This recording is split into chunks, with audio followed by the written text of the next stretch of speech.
If you care too much, you're a target. Not because you're weak, because you're valuable. Empaths feel everything. They absorb other people's emotions. They carry other people's pain. That's beautiful, but it's also dangerous. Here's why predators love empaths. Empaths can't say no. Not because they're afraid, because they feel guilt. They feel responsibility. They feel like they owe it to you. Manipulators know this. They weaponize it. They create conflict. Then they watch you try to fix it. They cry. Then they watch you comfort them. They apologize. Then they watch you forgive them. Every single time you absorb their pain. Every single time you take responsibility. Every single time you feel guilty for having boundaries. That's the trap. Empaths attract narcissists. Narcissists need empaths because empaths will do anything to make them feel better. Narcissists don't feel guilt, so they use yours. They push your boundaries. You feel bad. You let them. They push further. You feel worse. You let them more. Before you know it, you've given everything. Your time, your energy, your peace, your self-respect, and they feel nothing. That's the empath trap. It's not that you care too much. It's that you're caring for the wrong people. Follow Daku for more dark psychology, because empaths deserve to know who to trust and who to run from. A narcissist fears three things: loss of control, exposure, and the dark empath who finally snapped. For years, the empath absorbed the chaos, the manipulation, the gaslighting, the emotional drain. They convinced themselves it was love. Then something breaks. Not suddenly, slowly, like a dam developing cracks. The empath doesn't get angry. They get quiet. And that silence terrifies the narcissist, because silence means the narcissist has lost their mirror, their fuel source, their audience. But there's something darker happening in that silence. The empath is downloading data, every lie, every broken promise, every moment of cruelty, cataloging it all. And when they speak, when they finally speak, the narcissist realizes they're not facing an empath anymore. They're facing someone who understands them completely. And that's what destroys them. Not rage, not revenge. Understanding. This is what it means to be a dark empath. You meet someone who gets you. They understand your pain without explanation. They know exactly what you're thinking before you say it. They seem to genuinely care about your feelings. You finally found someone who truly sees you. Then, everything falls apart, and you realize they were using your own emotions against you the entire time. That person is a dark empath, and they might be more dangerous than any narcissist you'll ever meet. A dark empath is someone who combines high empathy with dark personality traits: narcissism, manipulation, psychopathy. They have cognitive empathy, they understand how you think and feel, but they also have something darker inside. In September 2024, Google searches for dark empath hit an all-time high. The 2021 research study that identified dark empaths has resurfaced, and people are waking up to something terrifying. The empaths they trusted might not be who they think they are. Here's what makes them different from regular narcissists. A traditional narcissist lacks empathy. They don't care how you feel. A dark empath? They care exactly as much as they need to manipulate you. Clinical psychologist Dr. Ramani Durvasula says dark empaths may actually be more dangerous than cold, unfeeling narcissists. Why? Because they can draw you in closer, and the closer you are to someone, the more they can hurt you. Dark empaths employ what researchers call empathic manipulation. They mirror your interests with uncanny accuracy. They become whoever you need them to be. They understand your insecurities, your fears, your deepest vulnerabilities. Then they weaponize that knowledge. They use guilt.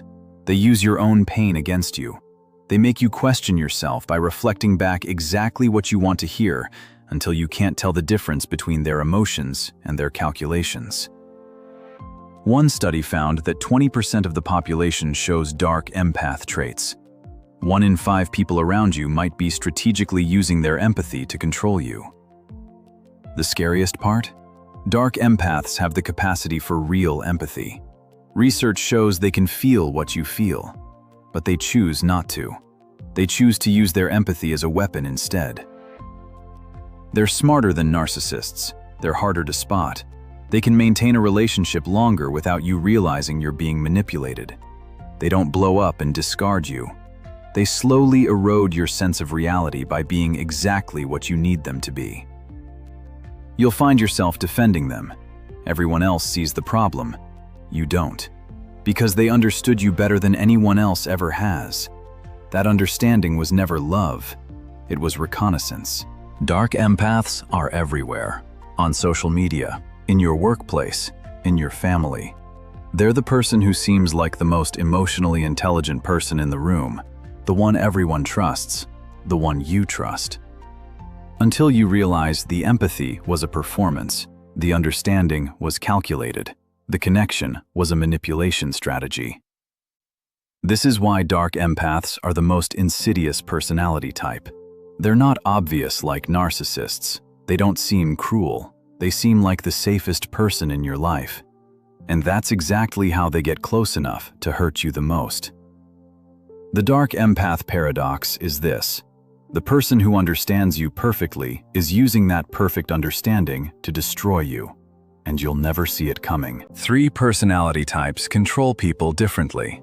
They're called the Dark Triad, and you've probably met one without even knowing it. These aren't just labels.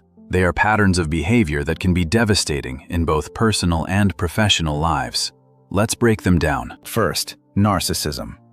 At its core, it's an extreme need for admiration and a total lack of empathy for others. They crave the spotlight. But underneath that confidence is often a fragile ego that fears exposure above all else. Narcissists don't necessarily set out to destroy you.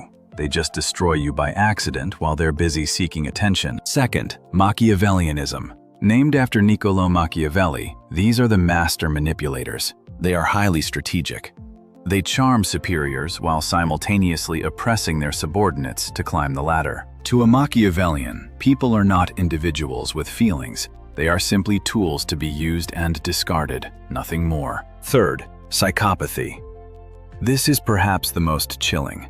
It is defined by a complete lack of real empathy. They are experts at faking it. They learn to navigate society by mimicking emotions they don't actually feel. While others suffer, they remain completely detached. Their internal world is void of the emotional resonance that binds humanity together. Here is the dangerous part.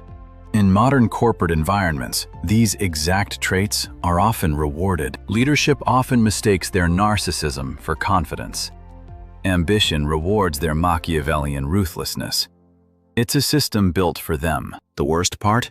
You won't recognize them at first. They look normal. They sound normal. They are the person in the next cubicle. But once you understand the patterns, you become safe. You learn to spot the red flags before the damage is done. Protect your career and your peace of mind. Follow along as we break down how to identify each type in detail. They're not the person you married, or the person you've been with for years. They've changed, and you can't figure out why or what to do about it. Here's the pattern. In heartbreak, your brain is addicted to dopamine. You obsess about them. By the time you realize it's addiction, you're trapped. In marriage, small habits kill intimacy. You don't notice because it's invisible. By the time you see it, your partner has already checked out. In relationships, one partner grows and the other stays still. You become strangers. By the time you realize you're incompatible, they have already left emotionally. Heartbreak isn't just emotional, it's neurological. The person you love doesn't announce they're leaving. They don't tell you they're checking out. They don't warn you they're changing. They just slowly disappear while you're still there. This is the real danger. Not betrayal, not fighting, not drama. Invisibility. The slow, silent erosion of connection. Until one day, you're alone in a relationship. Until one day, they tell you it's over. Until one day, you realize you became strangers. So when you keep thinking about them, you're not being weak. You're experiencing withdrawal. You have to recognize when something is wrong. Before your partner leaves, before your marriage dies, before you become addicted to someone who doesn't want you. Awareness is your only weapon. Not effort, not love, not hope. Awareness. Over time, your brain becomes addicted to this person. They're your drug. But you have to see it first.